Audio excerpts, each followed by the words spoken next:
Bahwa banyak teman-teman yang antusias pada pagi hari ini bisa kasih tepuk tangan yang paling meriah buat Tuhan. Wow, wow.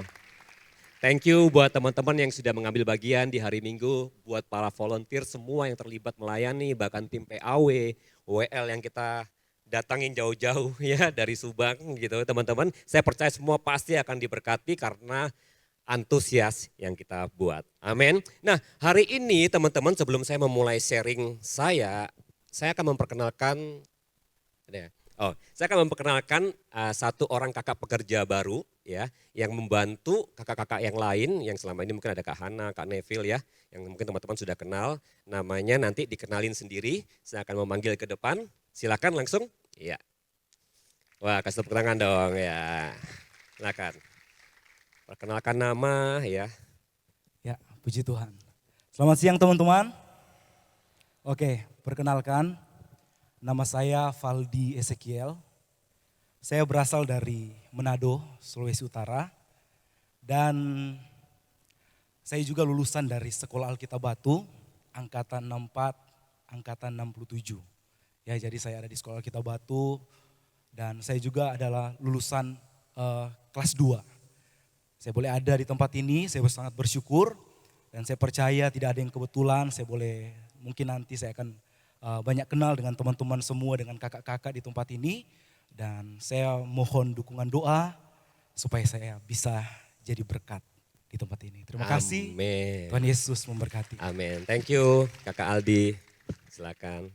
Iya, teman-teman beberapa waktu lalu atau minggu lalu Tena ngomong tentang antusias, sebuah basic dasar buat kenapa kita harus antusias ya. Saya berdoa teman-teman dapat sesuatu, paling tidak satu quotes lah ya, yang minimal kalian ingat sampai hari ini, why, kenapa kita harus antusias. Oke, nah kita akan ngomong tentang antusias sepanjang minggu ini. Hari ini mungkin saya akan ngomong tentang antusias juga, minggu depan Kak Cecil juga akan ngomong tentang antusias. Dan saya percaya semuanya akan saling berkesinambungan. Dan pada hari ini saya percaya bahwa sekali lagi antusias itu adalah bahan bakar yang kita butuhkan untuk benar-benar kita menjalani kehidupan kita. Amin. Oke, teman-teman, kemarin Tena sempat ngomong tentang arti daripada antusias ya. Antusias artinya apa? Semangat, bergairah, passionate, pokoknya terbakar, on fire, apalagi itu excited dan banyak hal yang dimana Tena sudah sampaikan itu hal yang luar biasa ya, teman-teman. Jadi antusias itu semangat ya. Kalau kalian datang ke tempat ini tidak semangat, maka tidak akan dapat apa-apa. Nah nanti kita akan belajar tentang itu ya. Nah teman-teman pastikan hari ini kalian datang dengan antusias, dengan semangat. Coba lihat kanan kirinya, wajahnya lemes-lemes, lesu-lesu ya. Atau semangat. Kalau yang lemes bilang gini, semangat. Semangatnya juga gak semangat ya. Yang yakin, ya kalau ada yang lemes bilang semangat. Kalau ada yang lagi patah hati, lagi ditinggal sama pasangannya gitu kan. Ya, kasih semangat, tepuk punggungnya, kencana ya. Kencana yo. Teman-teman. Tetap semangat. Oh ada ya. Enggak perlu di sounding di sini. Oke. Jadi sekali lagi kalau kita datang ke tempat ini enggak semangat itu akan mempengaruhi banyak hal yang akan kita dapatkan di tempat ini. Tadi saya bersyukur banget datang usher-nya ya. Teman-teman luar biasa banget. Wah kasih tos, senyumnya luar biasa banget, ramah banget. Pas waktu PAW, wah antusias luar biasa, lompat-lompat. Ya kemarin pas waktu kita ngobrol soal PAW, terkadang jadi awkward ya. Kalau terkadang singernya antusias, WL-nya nggak antusias. Ya. Jadi WL-nya diam aja gitu, singernya lompat-lompat kan aneh ya. Gitu kan. Jadi akhirnya mempengaruhi. Makanya saya suka banget waktu Tena kemarin bilang antusias itu bersifat mempengaruhi teman-teman. Jadi kalau kita sendiri kekurangan antusias, bagaimana kita bisa mempengaruhi teman kita yang lain. Jadi kalau kita datang sudah dengan muka lesu, badan capek, patah hati dan sebagainya, maka itu mempengaruhi banyak hal dalam kehidupan kita. Oleh sebab itu penting sekali untuk kita antusias ya. Sama-sama katakan dengan saya antusias. Kurang antusias, sama-sama katakan dengan saya antusias. Oke, itu baru anak muda, teman-teman. Sama-sama kita buka di dalam Amsal 18 ayat yang ke-14. Amsal 18 ayat yang ke-14. Oke. Di situ dikatakan orang yang bersemangat dapat menanggung apa? Nggak kedengaran. Orang yang bersemangat dapat menanggung. Oke, menanggung penderitaannya. Apa saja yang didefinisikan penderitaan? Ya, apa aja yang didefinisikan penderitaan? Mungkin ada yang baru di PHK kalau yang lagi bekerja. Mungkin ada yang baru saja diputuskin, gitu kan? Ya, sudah pacaran lama diputusin, itu sakit kan, menderita ya. Mungkin ada yang cintanya bertepuk sebelah tangan, ya. Wah, itu dalam ya, teman-teman ya. Mungkin apa? Ada yang lagi saat-saat ini lagi apa? Konflik sama orang tuanya. Mungkin ada yang hari-hari ini sedang nggak tahu mau kuliah kemana. Mungkin ada yang bergumul juga sampai hari ini juga bingung gitu kan. Nanti mau kerja atau mau kuliah atau gimana. Blur semuanya. Apapun itu bentuknya didefinisikan penderitaan. Tetapi lihat ini. Tetapi siapa akan memulihkan apa? Semangat yang patah teman-teman. Jadi kalau orang yang bersemangat itu dapat menanggung semua penderitaannya. Kalau patah semangat itu sulit untuk dipulihkan. Di sini ada gengnya ini enggak?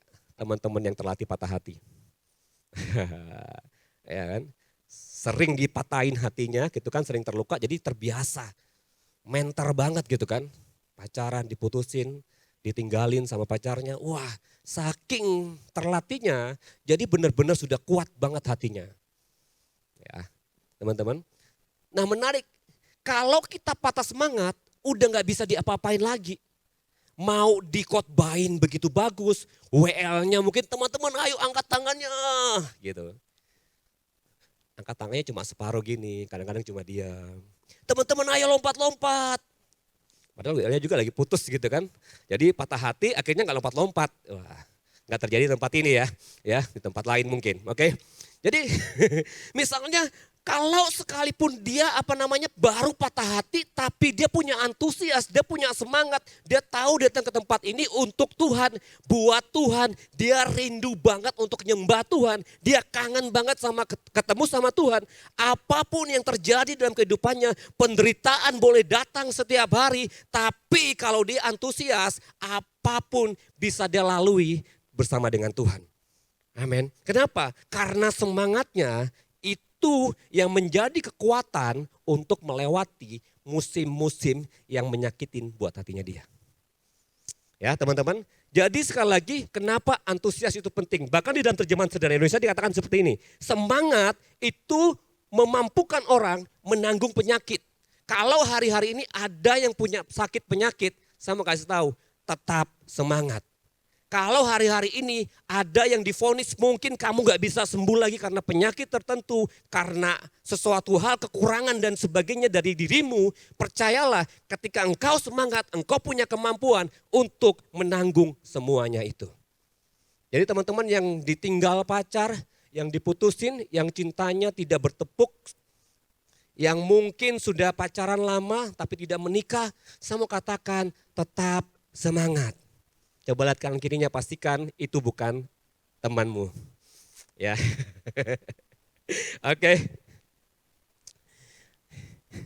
Teman-teman, salah satu ciri bahwa kita nih antusias. Kak, saya antusias, saya semangat banget nih. Salah satu ciri yang tertinggal di dalam kita ketika kita antusias adalah respon yang kita miliki. Jadi salah satu ciri yang tertinggal dalam kehidupan kita, kalau kita ini antusias adalah respon. Nah teman-teman, respon, apa itu respon ya? Respon itu adalah istilah dalam psikologi, wah ini pakai gini ya. Istilah dalam psikologi untuk menamakan reaksi terhadap rangsangan yang diterima oleh panca indera. Ya, respon biasanya diwujudkan dalam bentuk perilaku yang dimunculkan setelah dilakukan perangsangan. Wah, teman-teman jangan Victor ya, perangsangan yang seperti apa. Artinya ada sebuah tindakan, sebuah aksi ketika seseorang melakukan sesuatu kepada kita. Jadi kalau ada teman-teman yang menyakiti kita, pasti kita bilang apa? Aduh, sakitnya tuh di sini ya kan teman-teman. Benar enggak? Kalau ada teman-teman mungkin yang dilukai pasti sakit, pasti akan berespon. Nah, respon itu adalah sebuah tindakan aktif, artinya melibatkan dua orang, tidak bisa satu orang. Jadi kalau antusias, kalian cuma hanya untuk diri kalian saja ternyata nggak cukup. Itu harus dikeluarkan lewat sebuah respon. Orang yang antusias itu kelihatan bagaimana dia berespon. Betul apa betul? Kalau disapa misalnya, halo selamat pagi gitu. Kalau cuma diam aja kira-kira responnya antusias atau gimana? Pasti nggak antusias, benar nggak ya? Betul kan? Tapi kalau pas ditanyain halo atau mungkin disapa selamat pagi dan dia ngomong apa? Selamat pagi, yes yes yes, haleluya, puji Tuhan. Wah itu over sih, ya itu lebay sedikit ya teman-teman ya.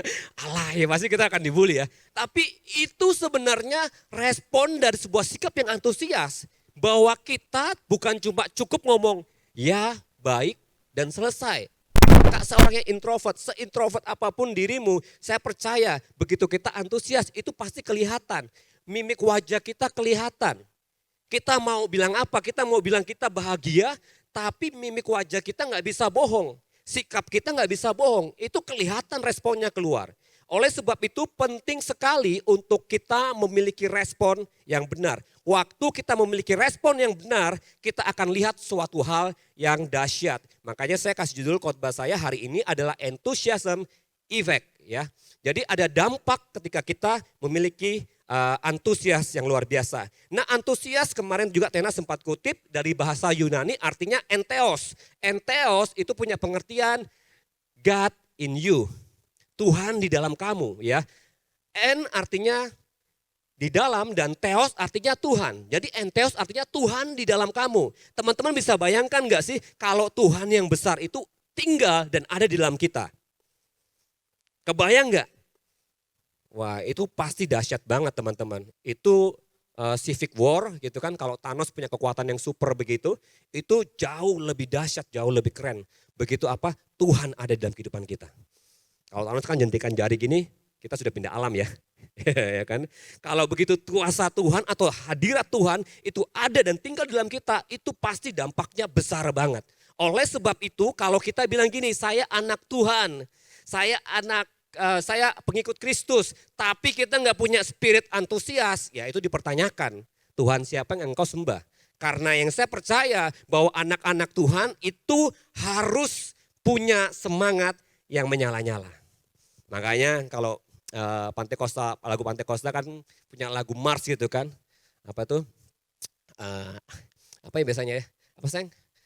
Api, api, api, api, api ya kan. Api sudah menyala, nggak salah ya. Ya teman-temannya. Itu benar-benar kayak wah api itu mengidentitaskan roh Allah itu ada di dalam kita. Jadi keluarnya semangat. Pertanyaannya gini buat setiap kita, teman-teman mau berteman sama orang yang flat, yang datar, yang gak ada respon sama sekali, atau orang yang ketika kita datang tuh, hai apa kabar? Gimana kabar kamu? Gimana teman-teman? Mau yang seperti apa pilihannya? Yang diajak ngomong panjang lebar A, B, C, D gitu kan, jawabannya cuma iya dan tidak gitu misalnya. Dengan teman-teman yang kalau kita cerita gitu kan, wah dikuatin, terus diademin. Kalau kita lagi marah emosional, wah ditenangin. Kira-kira mau pilih yang mana? Ya, itu pilihannya kita teman-teman. Tapi saya percaya semuanya pasti pilih yang menyenangkan, yang asik, yang bisa menguatkan juga. Oke. Filipi 4 ayat 13 dikatakan seperti ini. Segala perkara dapat kutanggung di dalam Dia yang memberi kekuatan kepadaku. Artinya kita bisa antusias dan tadi ya menghadapi segala macam penderitaan ketika apa? Ada Tuhan di dalam kita. Makanya Filipi 4 ayat 13 dikatakan segala perkara. Ada yang nyanyi nih, segala perkara ya. Ya kan? Segala perkara dapat kutanggung di dalam siapa? Tuhan yang memberikan siapa? Memberikan kita kekuatan. Jadi teman-teman untuk menghadapi segala macam perkara, persoalan dalam kehidupanmu simple. Yaitu apa? Ada Tuhan, pastikan ada Tuhan tinggal di dalammu. Yaitu entheos tadi ya teman-teman. Oleh sebab itu penting sekali untuk kita punya sebuah respon yang benar. Dan saat ini saya akan ngomong tentang dua hal ini. Ada dua dampak ketika kita memiliki respon, berespon dengan antusias. Yang pertama, ternyata respon yang antusias itu dapat menarik kuasa Roh Kudus itu di dalam kita, teman-teman. Jadi kalau hari-hari ini mungkin teman-teman mungkin merasa kayak saya ini nggak dipenuhi Roh Kudus, saya ini nggak punya kuasa apa-apa, Kak. Perkataan saya kayak ini, doa-doa saya ini kayaknya useless banget. Saya berdoa hampir setahun buat pasangan hidup, susah banget. Seret banget gitu kan. Saya berdoa buat pekerjaan kayaknya wah berulang-ulang kali saya nggak dapet. Cuma seminggu habis itu keluar lagi nggak cocok. Nah teman-teman kita perlu Roh Kudus untuk tolong kita, untuk bantu kita menghadapi segala apapun tantangan dalam kehidupan kita. Ya, sama-sama kita baca di dalam Lukas 1 ayat yang ke-39. Gak perlu dibaca ya itu sebenarnya ya. Tapi itu nanti teman-teman baca aja, simak aja. Ini sebuah kisah yang sudah terkenal banget, sudah kita ketahui sama-sama di dalam Lukas 1 ayat 39 sampai 45. Itu adalah sebuah kisah di mana one day, suatu kali, suatu waktu, suatu malam, Gabriel atau malaikat Tuhan tuh mendatangin seorang perawan yang bernama siapa? Maria ya, yang bernama Maria ya, bukan itu, bernama Maria ya. Dan suatu ketika malaikat Tuhan berkata gini kepada Maria, hai Maria, engkau akan mengandung seorang juru selamat, seorang anak dan engkau akan menamai dia Kristus dan dia akan menyelamatkan dunia. Ya kira-kira seperti itu. Lalu Maria mungkin di dalam otaknya yang sangat-sangat paham itu tidak mudah dan tidak masuk akal. Kenapa? Bagaimana seorang perawan ya, punya seorang anak. Sedangkan dia belum menikah pada waktu itu. Jadi nggak masuk di akal. Benar ya? Tidak masuk di akal. Tapi satu kata yang menarik banget buat Maria yang Maria ucapkan pada waktu itu adalah gini. Karena aku hamba Tuhan terjadilah sesuai dengan apa yang engkau katakan. Nah singkat cerita setelah dia bertemu dengan malaikat Tuhan. Dia sangat excited saya percaya. Di sisi lain mungkin dari logikanya ya. Di logikanya dia mungkin ragu. Takut bagaimana nanti ya pendapat netizen di Yahudi, di Israel gitu kan. Kalau seandainya misalnya saya hamil tanpa pernikahan.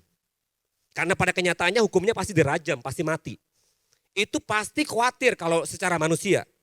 Tapi menarik banget, ini yang saya percaya bahwa Maria mungkin khawatir, takut, tapi itu semua dikalahkan dengan sikap yang antusias.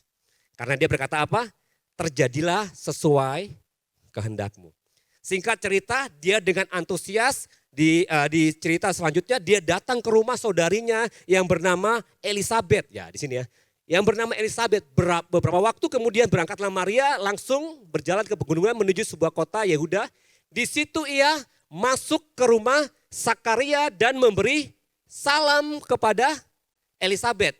Ya, saya garis bawahi kata-kata memberi salam di situ. Memberi salam yang dilakukan oleh Maria itu bukan dia ketok pintu atau pencet bel ngomong sepada atau mungkin selamat pagi, selamat sore, selamat malam ya para penggemar dan sebagainya. Enggak ya teman-teman ya.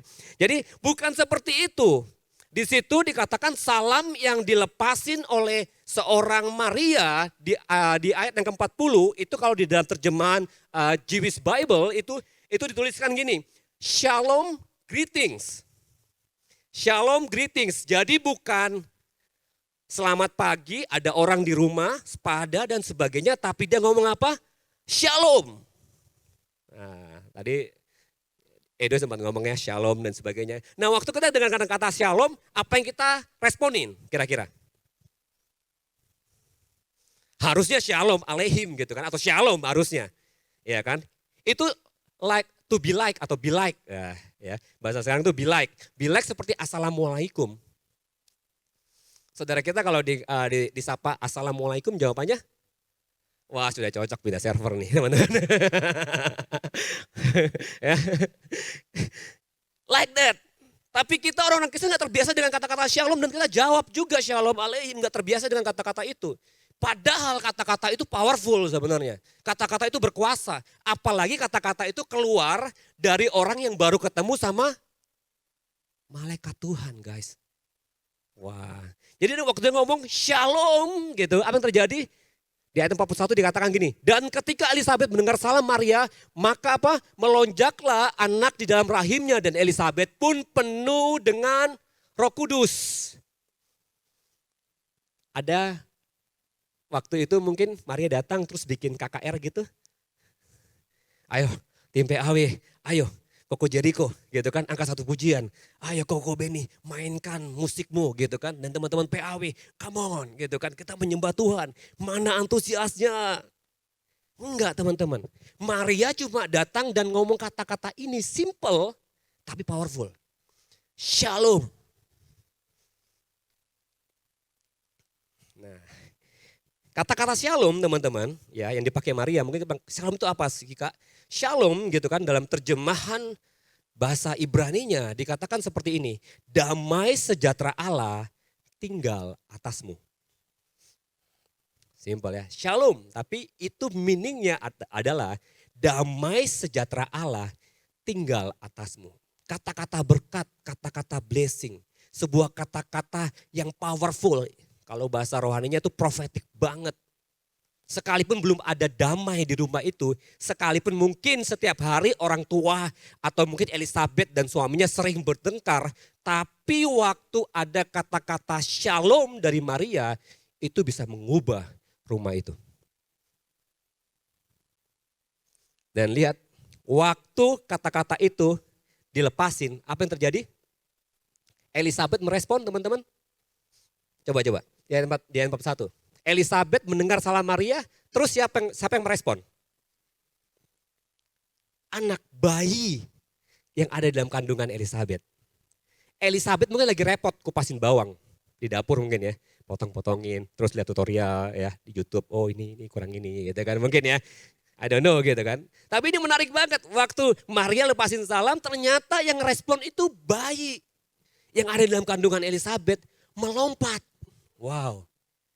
Itu kalau sekarang kita dengar bayi, ya kalau pernah dengar bayi ninju-ninju pukul perut mamanya gitu kan. Tinju-tinju kecil gitu, ih lucu banget, cute gitu ya. Tendang-tendang gitu kakinya kelihatan, wah cute banget gitu. Tapi ini melompat guys. Ini antusiasnya kebangetan. Dia bisa angkat tangan aja, bayinya udah puji Tuhan itu. Wah itu langsung lawatan Allah turun ya. Bisa angkat tangan aja, tapi ini dia lompat. Waktu dia lompat apa yang terjadi? Alkitab ngomong apa? Maka bayinya penuh dengan Roh Kudus. Satu paket penuh dengan Roh Kudus. Mamanya, bayinya, semua penuh dengan Roh Kudus. Waktu penuh dengan Roh Kudus apa yang terjadi? Lihat di ayat yang ke-42. Lalu berserulah dengan suara nyaring, siapa? Elizabeth, diberkatilah engkau di antara apa? Semua perempuan dan diberkatilah buah rahimmu. Siapakah aku ini sampai ibu Tuhanku datang mengunjungi aku? Sampai di situ, bayangin. Elizabeth sudah ketemu Maria dan mereka duduk ngopi-ngopi cantik pada waktu itu teman-teman. Belum kan? Itu baru ngomong shalom loh. Baru ngomong shalom sama Elizabeth. Dan Elizabeth bukan merespon juga. Elizabeth lagi repot, lagi sibuk. Dan bayinya yang merespon. Yang terima Roh Kudus satu paket. Ibunya terima Roh Kudus, anaknya juga terima Roh Kudus. Lalu dia bernubuat. Belum ketemu, belum ngobrol, belum ada WA untuk teks gitu kan, cerita mungkin. Atau mungkin voice note gitu, hey Cin gitu kan. Semalam gue baru ketemu nih sama Tuhan gitu kan, send. Enggak teman-teman, belum ketemu. Tapi lihat, kekuatan daripada sebuah respon itu mengubah. Memberikan sebuah hikmat, memberikan sebuah hadirat Tuhan yang luar biasa. Elizabeth sudah tahu bahwa Maria akan dipakai Tuhan untuk mengandung seorang bayi di rahimnya. Ya kan, sampai dia ngomong gini, siapakah aku ini sampai ibu Tuhanku mendatangin aku. Dari apa? Respon yang antusias. Jadi teman-teman ya, kalau hari-hari ini kita dengar ini, jangan kecilin ketika teman-teman kita datang atau mungkin ketua kita datang, shalom, apa kabar? Firman Tuhan datang sama kamu seperti ini, bla bla dan sebagainya gitu. Jangan ngomong, aduh Kak, bisa nggak sih nggak ngomongin firman Tuhan? Boleh nggak shalomnya atau mungkin puji Tuhannya itu diganti-ganti dengan kata-kata wuhu gitu mungkin. Itu bisa menggantikan arti sesungguhnya dari memuliakan Tuhan dan mengagungkan Tuhan. Itu nggak bisa menggantikan itu. Itu bikin rame, iya. Tapi itu tidak bisa menggantikan roh yang ada di dalam kata-kata yang dilepaskan ketika kata-kata itu merupakan kata-kata profetik yang datang dari kebenaran firman Tuhan. Never. Makanya teman-teman jangan pernah remehkan itu, kata-kata yang seperti itu. Mungkin ketemu sama siapa nanti mungkin habis itu pulang, terus ada kata-kata gini, Tuhan memberkati ya. Jawaban kita biasa apa? Ya biasa aja gitu kan. Ya udah, kita nggak remeh aja. Padahal itu juga powerful. Waktu kita dengar firman Tuhan dan kita lihat firman Tuhan itu ternyata tertanam dari kita, terus kita bilang amin, itu kita klaim juga, kita mengaminkan setiap kata-kata firman Tuhan dan kita mengimani itu terjadi dalam kehidupan kita, itu juga powerful teman-teman. Jadi jangan remehkan satu hal yang simple itu di dalam kehidupan kita untuk kita lakukan. Oke, amin teman-teman. Ya, di dalam Yeskiel 37 ayat yang keempat, dikatakan seperti ini, lalu firman-Nya kepadaku, bernubuatlah mengenai tulang-tulang ini dan katakanlah kepadanya. Ya, jadi Yeskiel ini dia ada di depan sebuah ladang tulang-tulang kering manusia yang sudah mati pada waktu itu. Bayangin, itu ribuan jumlahnya. Jadi dia ada di tengah-tengah tulang-tulang mati. Jadi bukan manusia tapi tulang-tulang mati. Terus Tuhan berkata gini, ucapkan kata-kata buat tulang-tulang itu ya. Sehingga dia berkata seperti ini, hai tulang-tulang yang kering. Wah, ini kayaknya agak sedikit gak sehat ya. Ngomong sama tulang gitu kan, to the bone. Wah kalau to the bone kan keren ya. Tapi kalau ini tulang-tulang kering, ngomong ngapain? Atau mungkin ngomong sama bangku-bangku kosong. Hai bangku-bangku kosong, saya percaya bahwa tahun ini semuanya ini akan penuh dari kiri. Di belakang akan penuh, di balkon akan penuh. Anak-anak muda di IWC bakal penuh semuanya. Wow, ini yang Yeskiel lakukan. Dia diperhadapkan dengan tulang-tulang kering, lalu dia berkata apa? Hai tulang-tulang kering, dengarkanlah firman Tuhan. Dengan ngomong gini, hai tulang-tulang kering, dengarkan saya karena saya ini hebat. Saya ini pinter, saya ini cerdas, saya ini cum laude, saya ini punya gelar A, B, C, dan D. Enggak. Yeskiel datang dan berkata seperti ini, hai tulang-tulang kering, dengarkanlah firman Tuhan. Di ayat yang kelima dikatakan seperti ini, beginilah firman Tuhan Allah kepada tulang-tulang ini. Aku memberi nafas hidup di dalammu supaya kamu hidup kembali. Ini hal yang mustahil terjadi dalam kehidupan kita hari-hari ini. Benar enggak? Ada yang berani praktek kayak gitu? Ini sebenarnya menghadapi suatu hal yang tidak mungkin dan selalu kayak gini, firman Tuhan itu tidak akan pernah berjalan sebanding dengan hal-hal yang terjadi dalam kehidupan dunia ini. Karena apa? Seringkali gini firman Tuhan berkata gini, yang sakit pasti sembuh. Tapi terkadang orang dunia berkata gini, kalau kamu sehat hari ini, one day kamu akan sakit. Ya kan? Itu yang terjadi. Tapi firman Tuhan berkata apa? Hari ini kalau engkau sakit, engkau akan sembuh.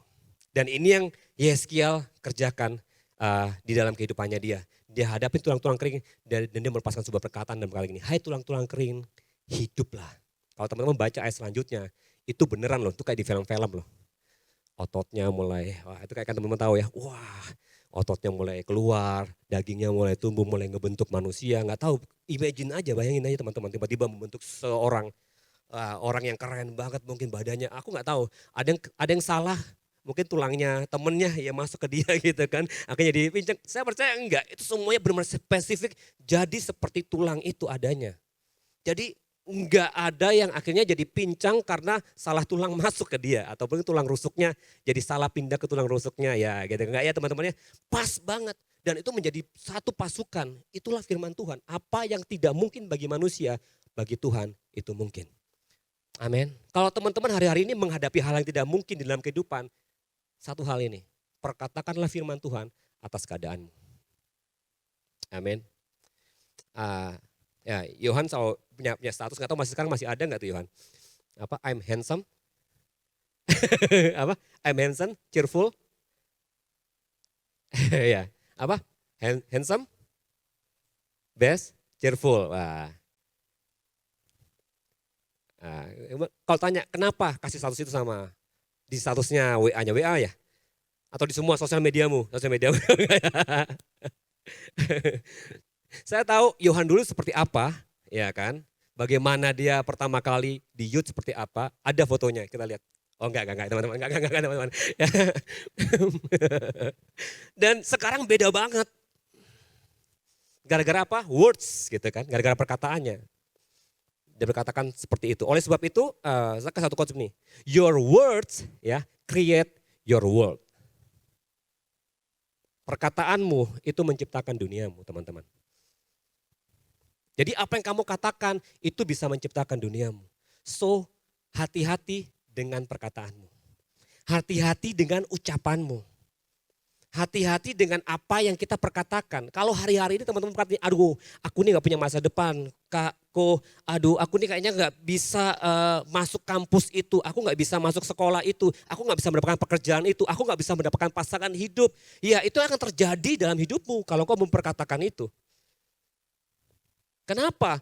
Karena itu dampaknya penting banget teman-teman. Oleh sebab itu firman Tuhan berkata,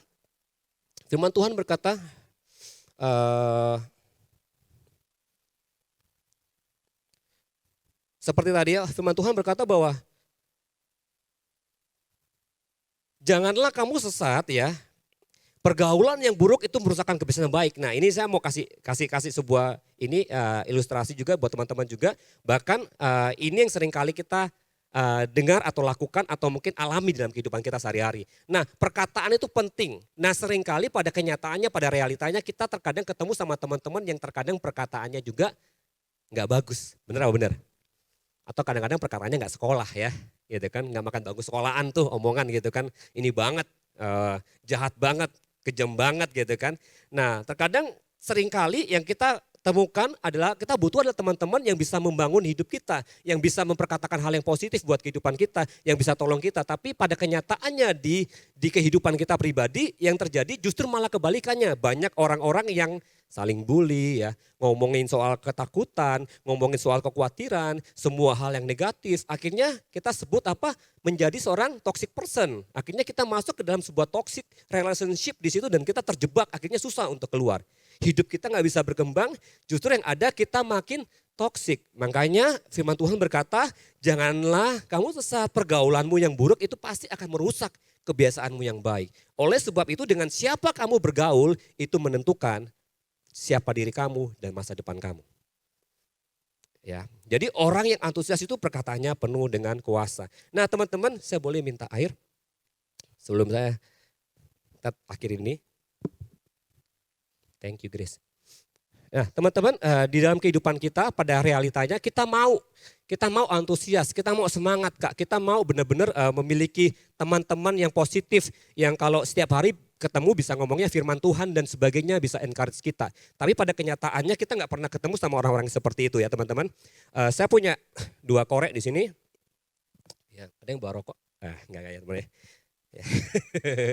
Ya, saya punya 2 korek di sini teman-teman. Nah, ini yang sering kali terjadi ya. Kehidupan kita mungkin hari ini, minggu ini mungkin kita lagi on fire, benar nggak? Wah, berapi banget. Terus kita ketemu teman-teman kita yang di sebelah kita, ya. On fire juga. Wah, keren banget ya. Wah, ini setiap minggu tuh ini pasti yang terjadi, benar nggak? Wah, begitu kita pulang kadang-kadang ya satu redup, satu masih nyala ya, satu masih nyala. Nah, teman-teman, pada kenyataannya, pada realitanya bahwa kehidupan kita tuh nggak bisa on fire selalu. Oleh sebab itu sebenarnya kita perlu teman-teman yang bisa on fire ya setiap hari. Kita perlu komunitas juga. Supaya apa? Supaya kita bisa tetap on fire, antusias dan nyala-nyala ya. Nah, teman-teman, pada kenyataannya dalam kehidupan kita, suara saya kedengaran ya. Oke. Nah, pada kehidupan kita sehari-hari, boleh dong saya.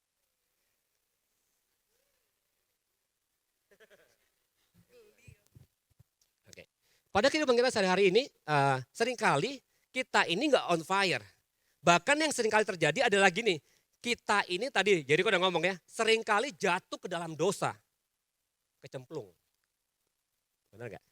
Seringkali kita tenggelam di dalam dosa tersebut dan tak tahu jalan arah pulang. Sedap ya. Aku tanpamu. Oke. Oke teman-teman, kita tenggelam di situ. Kita mau bangkit susah banget. Teman kita ajak ke gereja, aduh lagi dingin nih bro. Lagi capek nih, lagi kering nih.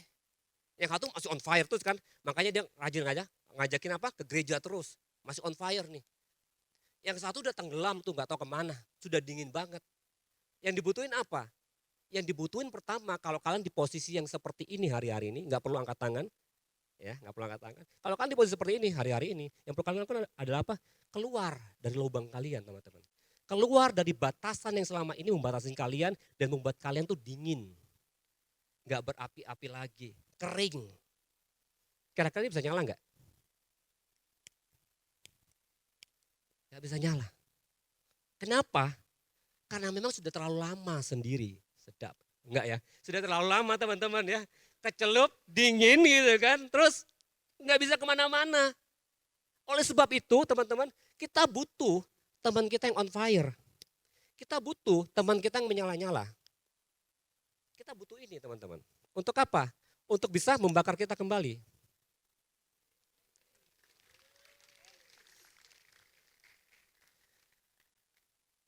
Nyalain lagi? Gak bisa. Kita bergantung sama yang lagi on fire gini. Untuk bisa apa? Nyalain lagi. Bahkan respon itu adalah ada sebuah tindakan aktif. Tadi Aldo ngomong ya, ada sebuah tindakan aktif. Kalau cuma hanya sekedar begini, teman kita yang on fire ngajakin kita ke gereja sampai berbusa, tetap gak akan pernah nyala teman-teman. Gak akan pernah on fire lagi. Kenapa? Karena sekali lagi antusias, respon ada sebuah tindakan aktif. Kalau kalian tidak melakukan something, sesuatu, itu gak akan pernah bisa menyala lagi. Oleh sebab itu, orang-orang seperti ini itu membutuhkan kalian yang antusias. Membutuhkan kalian yang on fire. Membutuhkan kalian yang berapi-api. Untuk apa? Datangin mereka. Teman-teman kalian yang sudah lama gak ke gereja. Thank you sayang. Makasih. Tepuk tangan buat Niki dong. Wah. Teman-teman kalian yang sudah lama gak ke gereja, ajak lagi. Jadi jangan berhenti untuk menyala teman-teman. Sehingga apa yang terjadi? Sampai dia bisa berdiri sendiri, sampai dia terlatih, sampai mungkin luka hatinya, kekecewaannya tersembuhkan, sampai dia merasa sampai kuat. Masih belum menyala juga gitu ya. Kita tetap akan datang buat orang ini. Datangin lagi. Sampai one day. Kita terus datangin dia. Sampai one day. Apakah orang ini bisa menyala lagi bersama dengan Tuhan? Karena saya tahu, kalau sudah nyemplung, sudah dingin, itu susah banget, berat banget untuk bisa up lagi.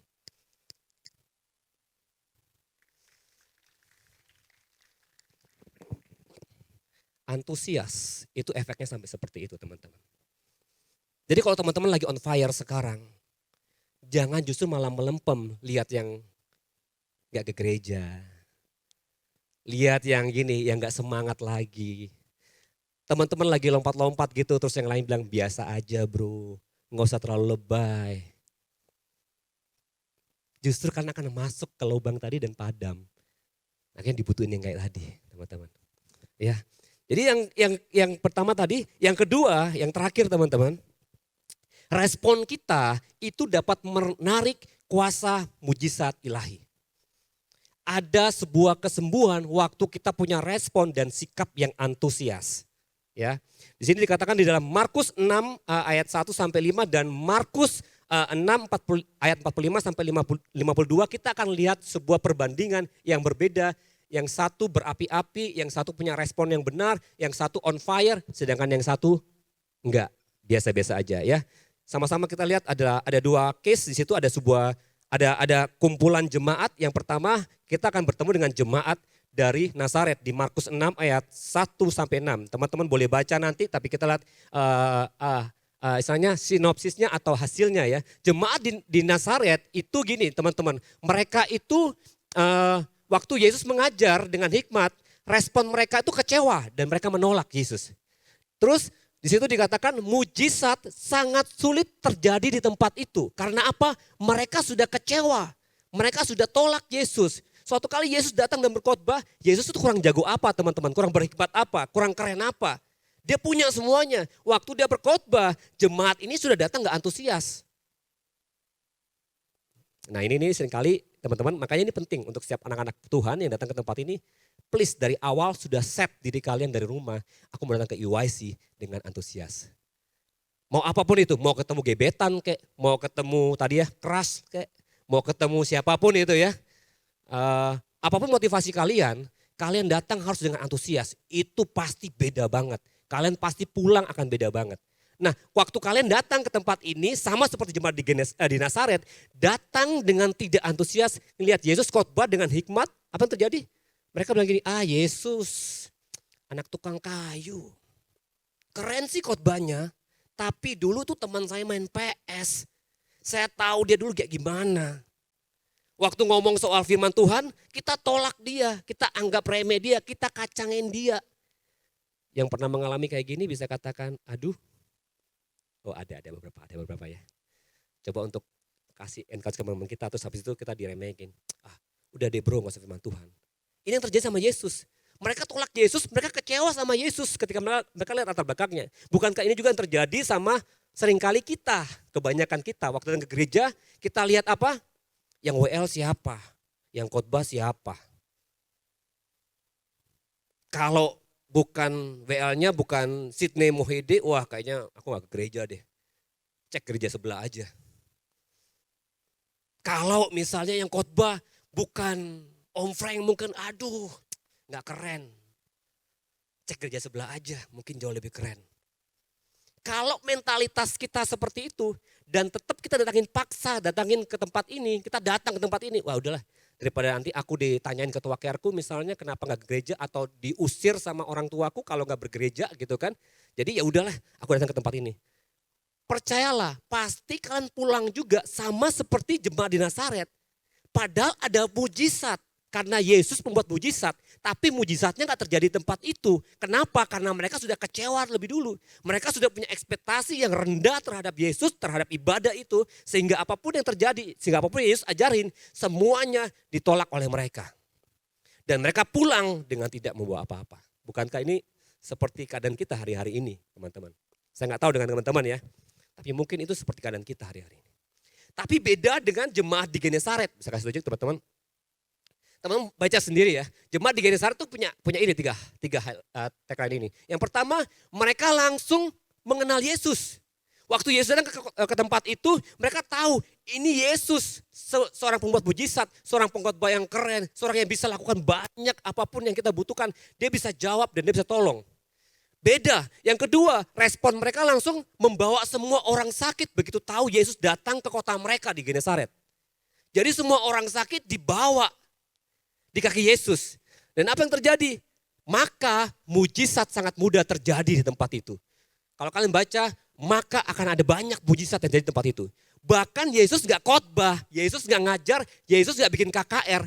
Cuma hanya gara-gara sikap respon yang antusias daripada jemaat yang datang ketika ketemu sama Yesus, itu mengubah banyak hal di dalam kehidupan mereka. Jadi jangan pernah remehkan respon. Ya teman-teman, saya akan akhiri dengan satu kesaksian. Saya sudah ini di awal pandemi dulu. Saya sudah minta izin dan seringkali saya bawa ke beberapa tempat untuk saya ceritakan ini. Jadi ini ada sebuah kesaksian teman-teman. Ada seorang anak EYC, pelayan Tuhan juga dulu. Itu ngalami di mana di situ dikatakan dia itu telat datang bulan. 3 bulan lebih, hampir 4 bulan kalau nggak salah, hampir 4 bulan. Teman-teman waktu diomongin sama anak youth dan itu cewek dan bilang gini, Kak saya telah datang bulan. How do you think guys? Waduh, hamil tani. Aduh, worry semua di sini gitu teman-teman kan. Takut banget gitu kan, 4 bulan. Dan dia ngomong apa? Ternyata dia cuma pengen nurunin badan. Dia konsumsi obat pengurus teman-teman. Saya gak tahu tuh lolos badan POM apa enggak ya teman-teman ya. Saya gak tahu gitu kan, dia gak sempat cerita. Tapi ini yang terjadi sehingga dia telah datang bulan dan menarik banget. Semua teman-temannya dia, sahabatnya dia, di sekitarnya dia ketika dia ceritakan itu bukan menguatkan tapi justru apa? Wah hati-hati kanker kamu. Coba cek ke dokter. Wah itu kalau sudah kayak gitu tuh wah bahaya banget tuh. Pasti stadium berapa itu. Kira-kira kalau kalian diajak ngomong dan ngomongin yang seperti itu dari teman kalian, bagaimana respon kalian kira-kira? Berapi-api? Atau malah drop? Tidak mudah, tidak mudah. Tapi menarik sekali, suatu ketika itu aku ingat banget, Kak Aldi ingat banget, waktu itu pertama kali kita bikin konten ibadah online waktu ibadah di Ovin.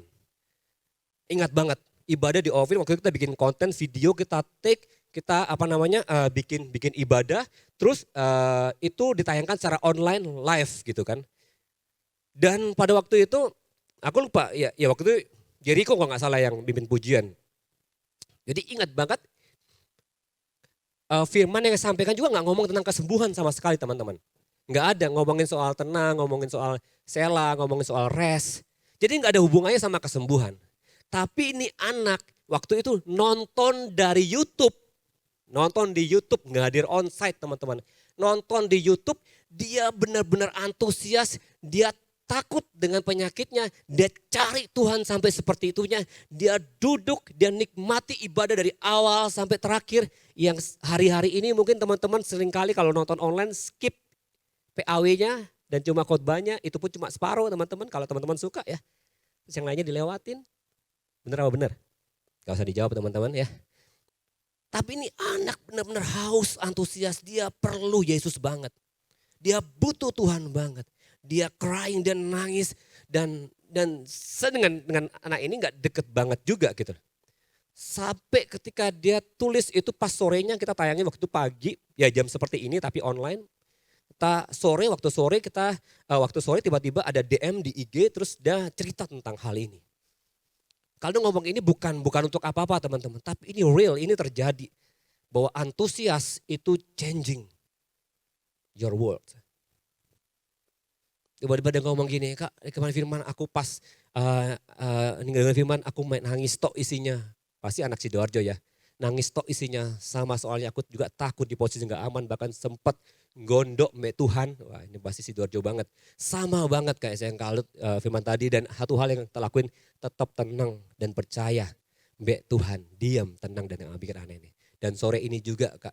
Makanya aku langsung DM ke Aldo dan sebagainya. Artinya sore ini juga akhirnya puji Tuhan sore ini juga langsung dikasih Tuhan head lagi. Waktu dengar itu saya juga ngomong gini, puji Tuhan gak hamil di luar nikah teman-teman. Tapi serius. Saya bilang, wah God is real. Bisa next slide teman-teman. Bisa next slide. Ternyata ini benar-benar terjadi juga dalam firman Tuhan ya. Markus 5 ayat 25. Di situ dikatakan ada seorang wanita menderita pendarahan. Teman-teman kita baca di ayat 28 aja. Sebab katanya asal kujamah saja jubahnya aku akan sembuh. Di ayat yang ke-30. Pada ketika itu juga Yesus mengetahui bahwa ada tenaga yang keluar dari dirinya. Lalu ia berpaling di tengah banyak orang itu dan bertanya, siapa yang menjamah jubahku? Bisa kasih tunjuk wajahnya? Pelakunya adalah, next slide. Ya pelakunya ini, perempuan ini yang menderita pendarahan. Dia 12 tahun menderita pendarahan. Yang tadi gak mens, yang ini mensnya berlebihan. Gitu kan, sampai gak bisa jalan dan dia cuma punya satu pengharapan harus ketemu dengan Yesus.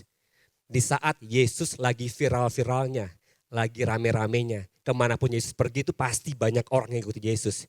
Tapi dia dengan kondisi seperti suster ngesot mungkin ya. Dia terus jalan, dia terus cari Yesus. Dan dia cuma bilang gini, asal kujama apa? Ujung jubahnya. Like that. Ujung jubahnya. Maka aku sembuh. Sekali lagi ya, Yesus gak bikin KKR. Yesus gak ajak tim PAW yang keren gitu kan untuk jadi pembuka dulu. Enggak. Yesus cuma jalan. Tapi wanita ini yang antusias, yang butuh kesembuhan. Dia datangin Yesus dan berkata gini, asal kujamah jubahnya, maka aku sembuh. Saya undang teman-teman PAW bisa naik. Teman-teman kalau hari-hari ini, saya gak tahu kondisi kalian, apapun yang terjadi. Mungkin bukan penyakit, mungkin ada hal-hal yang kalian sedang doakan, sedang gumuli dalam kehidupan. Mungkin ada pergumulan-pergumulan yang tidak banyak orang tahu. Kalian mungkin butuh Yesus hari ini. Come on. Cari Yesus seperti wanita ini. Cari Yesus dengan antusias.